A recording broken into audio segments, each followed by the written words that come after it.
최근 카타르 월드컵은 대이변과 치열한 명승부들로 연일 화제입니다. 그리고 그만큼 인권과 관련한 문제로도 크게 비난을 받고 있기도 한데요. 그런데 카타르 월드컵에 대한 비난 여론 중 빼놓을 수 없는 부분은 아마 경기장 내 금주령을 내린 개최국의 정책이 아닐까 합니다.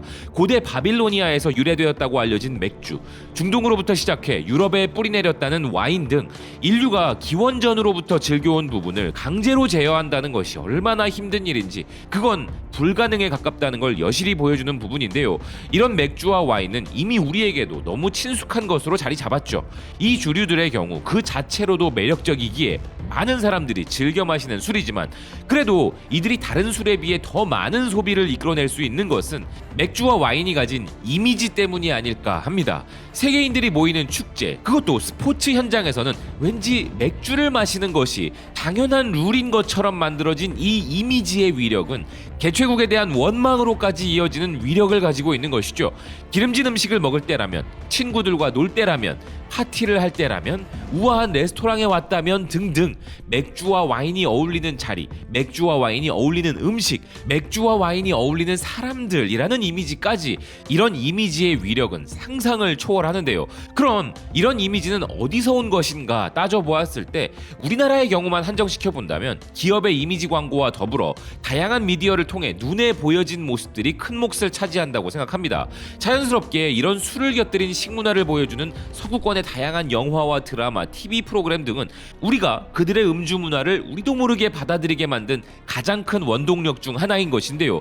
진짜 무서운 것은 우리가 이런 걸 인식할 겨를도 없이 이런 이미지들은 이미 우리의 머릿속에 고정관념처럼 박혀버렸다는 것이죠. 즉, 한 국가의 대중문화가 다른 곳에 유입되면 필연적으로 그 나라의 식문화와 주류문화까지도 따라서 유입이 된다는 것이며, 결국 대중문화는 해당 국가의 식문화를 다른 국가에 침투시키는 데 있어 가장 효과적이고 위력적인 방법인 것입니다. 그런데 지금 그런 일들이 우리 대한민국의 문화를 통해서도 벌어지고 있는데요. 마치 맥주와 와인의 오래된 기원처럼 우리나라에도 그 기원이 삼국시대 이전이라는 대한민국의 전통술 막걸리가 있습니다.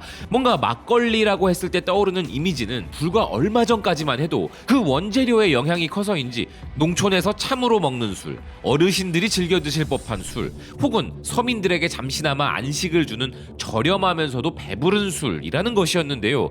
2022년 현재 이 막걸리의 환골 탈퇴와 대한민국 대중문화의 전세계적 침투로 말미암아 막걸리를 마시면 힙한 사람이다 라는 공식이 전세계적으로 만들어지고 있습니다. 단순히 한국 것이니까 마셔보자 라는 수준을 넘어서서 맥주와 와인이 그랬듯 하나의 이미지로 형성되고 있는 것인데요. 이런 현상을 잘 묘사한 홍콩의 사우스차이나 모닝포스트의 기사가 있었습니다. 기사는 BTS, 블랙핑크를 들으면서 막걸리를 마시고 김치전을 먹는 것이 젊은 층을 한층 더 힙하게 만든다면서, 막걸리는 최근 수십 년 동안 한국에서 노인들의 술로 알려졌었지만 이제 새로운 막걸리 장인들의 물결이 이러한 이미지를 바꾸고 있으며 이젠 서울을 넘어 홍콩의 바에서도 즐겨 마시는 문화가 되고 있다는 것인데요.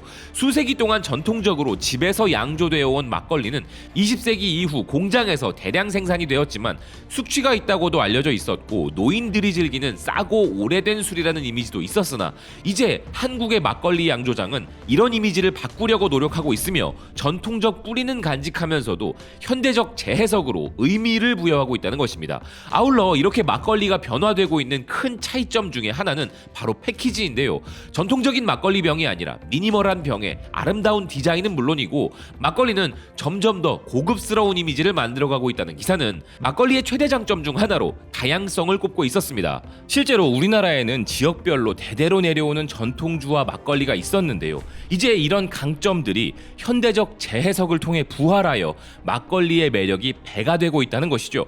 마치 스파클링 와인과 같은 탄산미와 지역별 여러 과일의 풍미가 믹스되거나 밤과 같은 견과류 맛을 낸 막걸리도 인기라 소개하고 있는데요.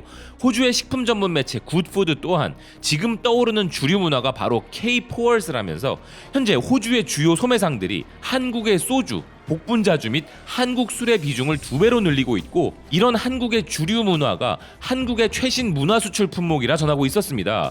불과 2년 전만 해도 작은 아시아 식료품점에서나 소주와 막걸리를 찾을 수 있었지만 이제는 더 인기가 많아졌다는 소매업체의 의견을 전하는 기사는 대중문화가 옷을 입는 방식에도 영향을 주는 것처럼 음식과 주류 선택에도 영향을 준다면서 오징어 게임과 같은 한국 엔터테인먼트의 인기 증가는 풍부하고 의미 있는 역사를 가진 한국의 식음료 문화를 조명했다는 것입니다. 기존 20개의 한국 술을 선보인 현지 소매업체 댄 머피스와 BWS는 이제 40개의 제품을 호주 전역에 선보이고 있으며, 오징어 게임과 영화 기생충에 등장해 가장 잘 알려진 소주, 드라마 빈센조를 비롯한 많은 드라마에 등장하여 관심이 높아진 가벼운 탄산미의 막걸리 등 한국의 음식 문화가 유행하면서 한국 술 역시 유행을 하고 있으며, 치맥은 물론 칵테일처럼 섞어 마시는 소맥을 판매하는 매장들도 있다 전하고 있는데요.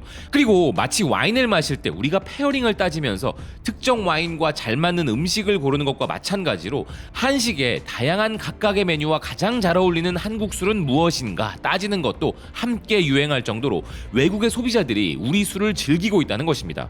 그리고 개인적으로는 쌀로 만든 한국식 와인이라는 그들 방식의 부연 설명을 하는 것보다는 막걸리라는 우리 이름 그대로 알려지고 마케팅되고 있다는 것이 그들에게도 힙한 느낌을 더욱 물씬 전달해주는 중요한 역할을 했을 것이라 생각하는데요. 과거에는 우리가 부르는 고유의 이름을 버리고 굳이 외국인들을 위한 번역된 이름을 붙여서 떡을 코리안 라이스 케이크라고 한다든지 빈대떡을 코리안 피자라고 하는 안타까운 일들도 있었는데, 막걸리는 아주 바람직한 방식으로 유행을 타고 있어서 참 다행스러운 부분입니다. 그런데 이런 유행이 어느 정도이냐고 한다면 막걸리를 즐기는 방법, 구하는 방법을 넘어서서 이제 만드는 방법까지도 미국 뉴욕의 음식 전문 매체 세버가 소개하고 있을 정도입니다. 기사는 전통적으로 막걸리는 쌀과 물 그리고 누룩이라고 부르는 발효 재료로 만들며 실내 온도 유지가 중요하다는 점을 설명하면서 집에서 만들어 먹는 막걸리 제조법을 소개하고 있는데요. 그리고 우리는 전혀 생각하지 못했던 그들만의 막걸리 마시는 방법도 있다고 하는데 그게 정말 흥미롭고 재밌었습니다. 위스키 올드 패션드와 같은 칵테일이나 생강을 믹스해서 마시는 방법, 유자와 믹스하는 방법 등 마치 K-팝이 각국에서 유행한 다음 그들만의 방식으로 진화해 나가고 있는 것처럼 우리 막걸리 역시 단순한 유행을 넘어 그들 문화와 믹스되어 진화되어 나가고 있는 상황인데요.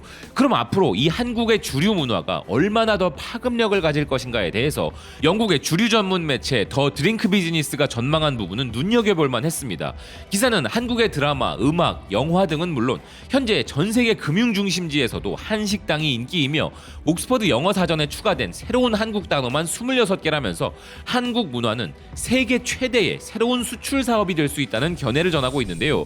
이런 흐름에 더해 한국이 이 시점에서 한국 술 생산을 더 늘린다면 이 술들은 거의 전 세계적으로 팔릴 것이 보장되었다면서 실제로도 수출액은 2021년 기준으로 2019년 대비 14.7% 성장하였다는 기사는 지금 한국에 대한 모든 것을 원하고 있는 전 세계에 만족할 줄 모르는 욕망을 감안할 때 한국 술의 수출 행진이 멈출 것 같지는 않다면서 투자자들은 2022년 한국의 기업들을 지켜보는 것이 현명할 것이라 전망했습니다.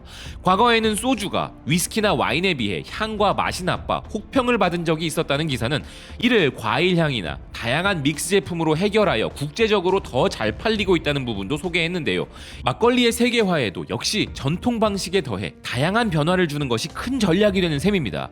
현대적 방식의 퓨전을 추구하는 전략이 막걸리에도 적용되어야 하는 이유는 접근성에서 유리하기 때문이고 이미 우리는 비슷한 경험을 해보았기 때문이기도 한데요. 서구권의 다양한 음식들, 중화권의 음식들, 동남아시아의 음식들 중에는 우리가 한국식으로 즐기던 그들의 음식에 대해 기대감을 가지고 원조를 먹어봤을 때 기대치 대비 실망이 더 높은 경우가 태반이었던 경험들이 다들 있으실 텐데, 반면 한국에서 먹던 것과는 달라서 역시 오리지널이다라는 감탄이 나왔던 경험도 있으실 겁니다.